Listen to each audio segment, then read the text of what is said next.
राजधानी रायपुर में 24 तारीख को 2 दिन बाद कांग्रेस का राष्ट्रीय अधिवेशन है। इसकी तैयारियां जोर शोर से जारी हैं। राष्ट्रीय अधिवेशन को लेकर के कांग्रेस पार्टी बड़ी उत्साहित है, लेकिन इस पर कुछ क्रियाएं प्रतिक्रियाएं भी आती जा रही, बयानों के तौर पर सुनवा रहे हैं।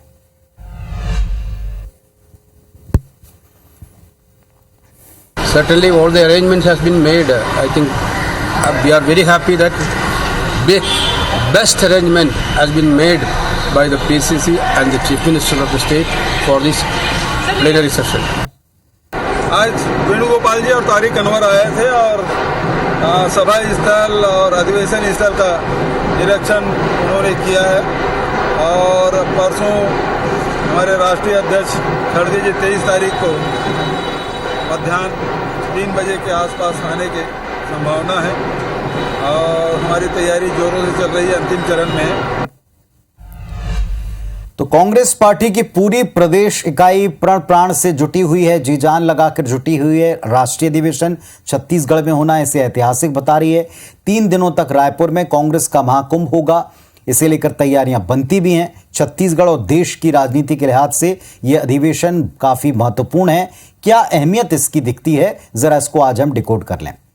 इस साल चुनावी साल में हम छत्तीसगढ़ को पूरी तरह से पार्टियों को देख रहे हैं। 9 राज्यों में विधानसभा के चुनाव हैं, कुछ जगहों पर चुनाव शुरू हो भी चुके हैं और इस लिहाज से एआईसीसी का राष्ट्रीय अधिवेशन बेहद अहमियत रखता है। राष्ट्रीय अधिवेशन में 3 दिनों तक कांग्रेस के तमाम दिग्गज चिंतन मनन करेंगे। 9 राज्यों में चुनावी जीत के लिए रणनीतियां बनने वाली है। छत्तीसगढ़ को राष्ट्रीय अधिवेशन के लिए चयनित करने की वजह बार बार उठाई गई, पूछी गई, बताई गई। पूरे देश में सबसे ज्यादा मजबूत स्थिति में कांग्रेस पार्टी अगर कहीं सत्तासीन है तो वो छत्तीसगढ़ ही है। दूसरे राज्यों के कांग्रेस नेताओं को अधिवेशन के बहाने छत्तीसगढ़ मॉडल की ABCD यहां बताई जाएगी, ये तय लगता है। अगर आप छत्तीसगढ़ से सटा हुआ देखें तो मध्य प्रदेश भी है। जाहिर सी बात है कि अधिवेशन में मध्य प्रदेश पर भी फोकस रहने वाला है, क्योंकि इसी साल वहां भी चुनाव है। और एक बड़ी बात है, कांग्रेस के राष्ट्रीय अधिवेशन में कांग्रेस के राष्ट्रीय अध्यक्ष जो कि गैर नेहरू गांधी परिवार से लंबे अरसे के बाद बने, उनके बनने के बाद में ये पहला अधिवेशन है जो यहां हो रहा है, छत्तीसगढ़ में हो रहा है। बहुत महत्वपूर्ण बिंदु हैं। चुनाव के लिहाज से हर छोटी चीज बड़ी होती है, तो ये बड़े स्तर का राष्ट्रीय अधिवेशन है। अब इसमें क्या बड़ी चीजें सामने आती देखना होगा। रायपुर में 24 फरवरी से कांग्रेस का राष्ट्रीय अधिवेशन। इसके पहले एआईसीसी डेलीगेट्स की एक सूची आई है, लेकिन यह सूची विवादों से परे नहीं रह पाई। इस पर तंज कसे गए, इस पर जवाब दिए गए। देखें,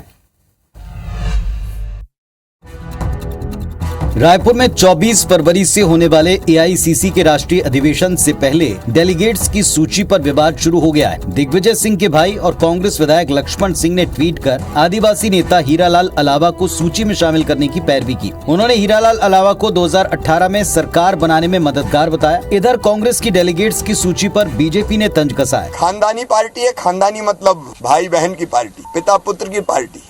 दूसरों की जरूरत ही क्या है, कार्यकर्ता दरी बिछाए और हम राज करेंगे। डेलीगेट की सूची देखी कांग्रेस की, ऐसा लग रहा है जैसे फैमिली गेट हो। आदरणीय दिग्विजय सिंह जी, जबरदस्त सिंह जी, आदरणीय कमलनाथ जी, नकुलनाथ जी, इनको कांग्रेस से ज्यादा परिवारों की चिंता है। वहीं कांग्रेस किसी विवाद से इनकार करती है, साथ ही सरकार को महंगाई की चिंता करने की नसीहत दे रही है। अगर इतनी ही चिंता है तो आधी चिंता भी मध्य प्रदेश की करनी होती तो शायद मध्य प्रदेश में जो बेरोजगारों विवाद चल रहा है वो नहीं होता।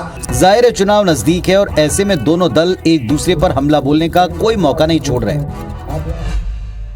तो कांग्रेस पार्टी के साथ परिवारवाद के आरोप भारतीय जनता पार्टी पहले भी लगाती आई है। अब राष्ट्रीय अध्यक्ष के गैर नेहरू गांधी परिवार के बनने के बाद भी यह आरोप एक इस अंदाज में सामने आया, आरोप कि एआईसीसी के अधिवेशन के लिए डेलीगेट्स नहीं फैमिली गेट्स हैं। कितनी सच्चाई इस बारे में है और बीजेपी क्यों इस मुद्दे को इतनी हवा दे रही है, जरा इसको भी समझते हैं, डिकोड करते हैं। पहली बात समझनी होगी वो ये कि कांग्रेस सबसे ज्यादा परिवारवाद के आरोपों से घिरी रही है, दंश झेलती आई है और बीजेपी एक मौका नहीं छोड़ती जब वो उसको इस मामले पे घेरे। कांग्रेस को परिवारवाद के मुद्दे पर घेरने के लिए ये नया मौका। मध्य प्रदेश से राष्ट्रीय अधिवेशन में शामिल होने कांग्रेस नेताओं में कुछ ऐसे नेता शामिल हैं जो एक ही परिवार से ताल्लुक रखते हैं। कमलनाथ पीसीसी चीफ और उनके बेटे सांसद नकुलनाथ। ऐसे में बीजेपी कांग्रेस पर हावी है, हमलावर है। परिवारवाद हर पार्टी में है, इसमें कोई दो राय नहीं। लेकिन फर्क इतना है कि कांग्रेस के खिलाफ बीजेपी दमदारी से परिवारवाद के आरोप लगाती है, दिखाती है, स्टैब्लिश करती है। अब देखना यह कि राष्ट्रीय अधिवेशन में मध्य प्रदेश के कांग्रेस नेताओं की कितनी सार्थक भागीदारी होती है। हमने पिछली खबर में आपको बताया कि इस अधिवेशन में, राष्ट्रीय अधिवेशन में जब राष्ट्रीय स्तर के लोगों का जमावड़ा होगा तो एक बड़ा फोकस पड़ोसी राज्य यानी मध्य प्रदेश पर भी होना तय है, क्योंकि चुनाव तो वहां भी हैं और पिछली बार सरकार बनाने के बाद भी सत्ता 5 साल चल नहीं पाई।